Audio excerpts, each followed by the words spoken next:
Namaste, Rishi Gupta here. Today I want to talk about tough conversations, the ones we keep avoiding, hoping that they will just disappear. Here's what I learned the hard way. Avoiding difficult conversations doesn't make them go away. It makes them explode like a freaking volcano. A couple of years ago, my daughter, who was then 7 years old, had been keeping a secret from me for months. She was struggling, suffering in silence, and I had no freaking idea. When I finally discovered what was happening, it completely changed how I approached every difficult conversation with anybody, not just with my daughter. And I'm sharing this with you with the intention that it will help you. Today, I'll be talking about how to apply my RISE framework, which I've spoken about before, in terms of navigating tough conversations. I'll also focus on three specific types of conversations that every parent needs to have with their children. These are not just theoretical concepts, this is exactly what I've used. By the end of this video, you will have a clear framework that you can use tonight, this week, that will transform how you handle difficult situations in your family and with people you meet and greet every day. And I'll challenge you with a small counting game which shows how much attention you've been paying through this video. Don't we all love a little challenge? About 2 years ago, I showed my daughter some videos of Indian classical dance, Bharatnatyam.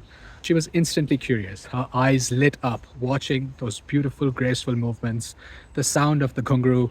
She loved it. She begged me to find some classes. I found out she started some classes. In the beginning, she was absolutely loving it. But then over the course of the next few months, life happened. My divorce was finalized and custody arrangements changed. The challenge that she was facing was that she was mostly practicing when she was with me. Her mother was not as enthused as I was about the Indian classical dancing anyway, so she began struggling to keep up with the choreography, the pace, the complex movements.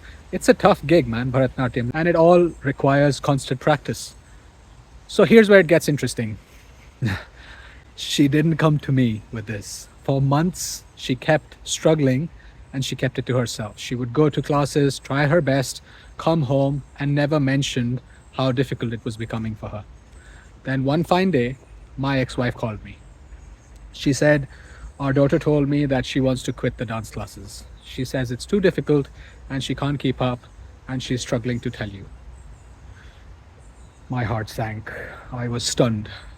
Not because my daughter wanted to quit, but because she hadn't felt comfortable enough to have that conversation with me directly. Hindsight is 2020, but back then, I thought that I had failed as a father. I decided in that moment that I will fix this.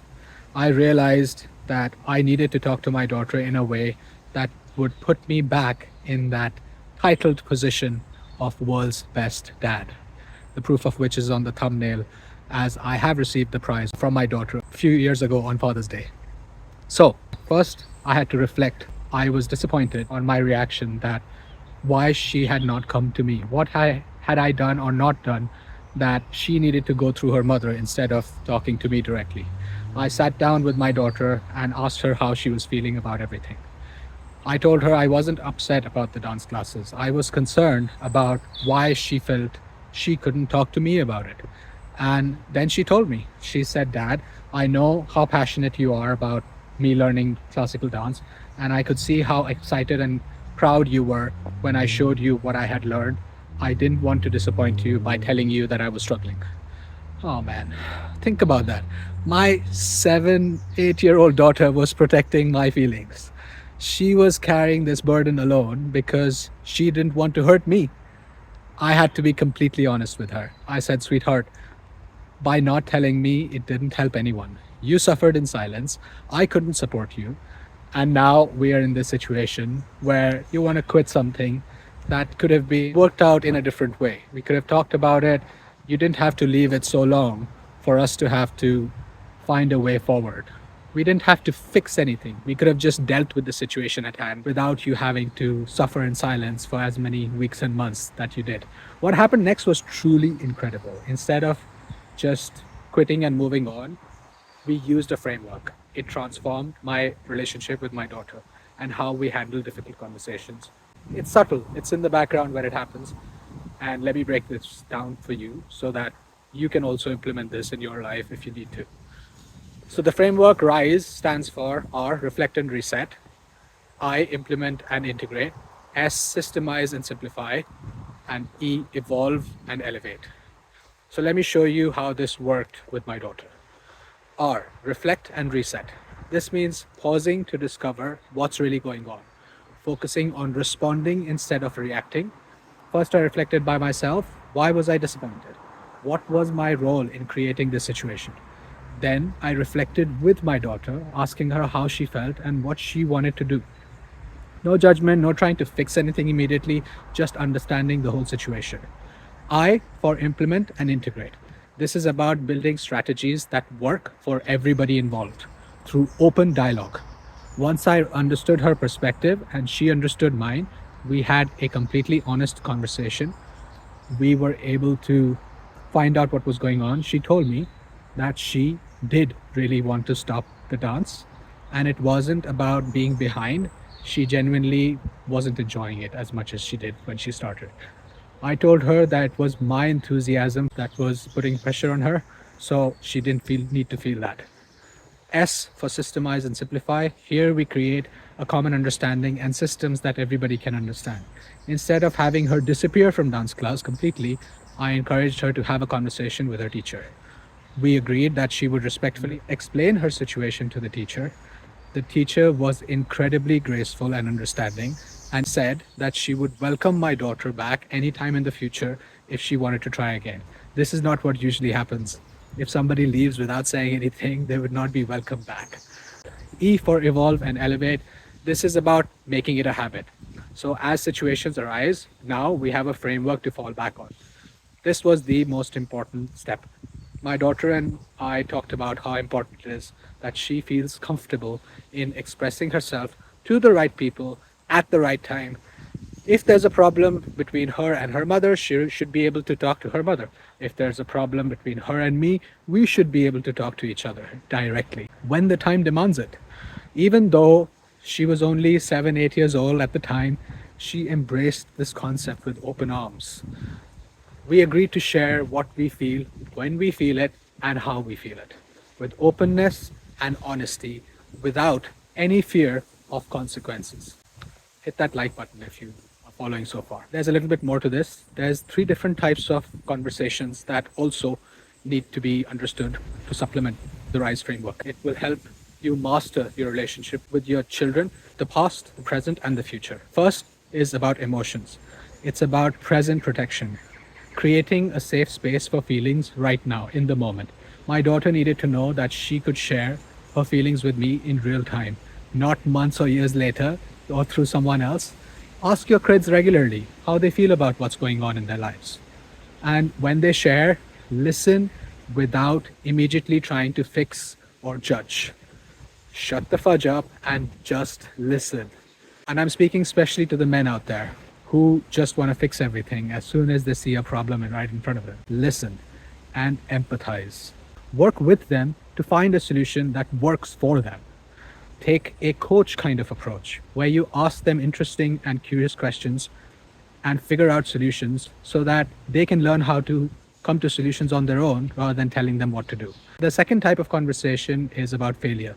Learning from the past, learning from mistakes. This is about how we handle disappointments and setbacks.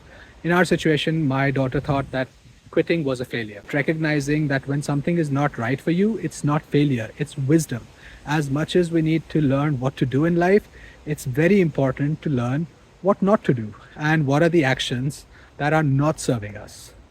Some of you may have heard of Warren Buffett and his business partner, Charlie Munger. Charlie Munger said that all I want to know is where I'm going to die so that I'll never go there.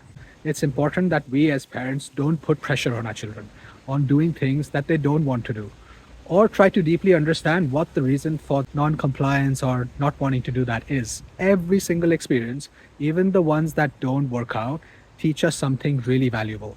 If there's one thing you can take from this video, I would say is that if you can remove or reduce the fear of failure from your children, they will go on and achieve great things. Help them see failure as a good thing. Celebrate it. It's something to learn from, not to lament and be disappointed by. And this is about future conversations. We can create systems that protect the relationship going forward. Me and my daughter developed that system. When challenges arise, now we both know that we have a safe space to address difficult conversations directly. What's incredible is when you handle these three kinds of conversations well, we teach our children to be emotionally intelligent and they can navigate their own relationships with confidence and honesty. Let's face it, you're not going to always be there for them, guiding them through their troubles and tribulations. It's important we give our children the right values and tools so that they can live good lives and then leave them to it, right?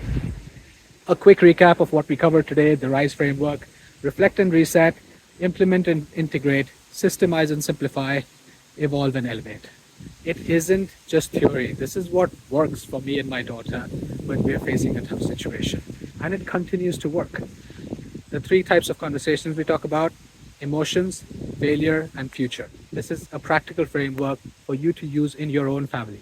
Remember, tough conversations are not something to be avoided, they are opportunities to strengthen relationships, whether it's with your spouse, your parents, and especially your children. Here's a little challenge for you: pick one of these three conversation types and commit to having it with your child or with a family member this week. Present emotions, past failures, or future strategies. This is a practical way for you to start using this framework in your family, starting whenever you want. And now, the moment you've been waiting for. The little game that I mentioned at the start of the video. How many times did I say the word framework throughout the duration of this video? Write the answer in the comments below. Here's the thing: every single person who gets the right answer gets the prize.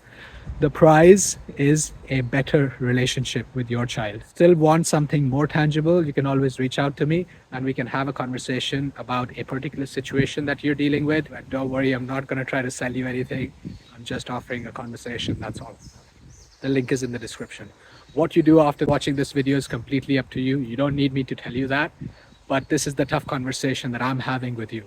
You are responsible for your own life journey, and it's only a sign of strength when you reach out and get help when you need it. From personal experience, I know that men especially are really bad at sharing their emotions and talking about their feelings, and they suffer in silence. Why? You don't need to do that to yourself. Help is at hand, whether it's me or someone else. So like, share, and subscribe. If you want this video to reach other people, if you want to keep it to yourself, that's fine as well. That's a choice that you are free to make. Live, love, and matter, my friends. Bye for now.